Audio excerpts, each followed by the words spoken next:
বিমানবন্দর শুধু এই উড়োজাহাজ উঠার আবার জায়গা নয়, এটি একটা গল্পের মুখোমুখি হওয়ার জায়গা।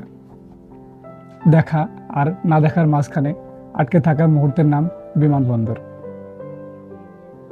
কেউ ভালোবাসার মানুষকে বিদায় জানায়, কেউ আবার বুক ভরা অপেক্ষার পর ফিরে পায় প্রিয়জনকে।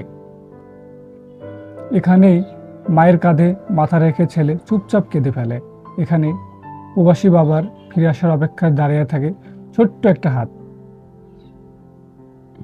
কোনো বিমানবন্দরে শুধু শব্দ হয়, বাবা আসছেন, মা চলে যাচ্ছেন, প্রেমিক ফিরে আসছেন, কেউ আবার হয়তো চিরতরে চলে যাচ্ছে। এখানে আবেগগুলো সময়ের মতো অনিশ্চিত, দ্রুত এবং গভীর।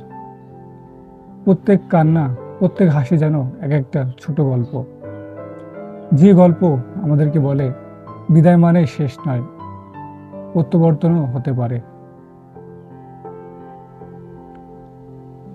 বিমানবন্দর আমাদেরকে শেখায় অপেক্ষার ধৈর্য, ভালোবাসার গুরুত্ব, আর সবচেয়ে বড় শিক্ষা, সময় আর দ্রুত বদলাতে পারে সবকিছু, তবে হৃদয়ের টান কখনো বদলায় না।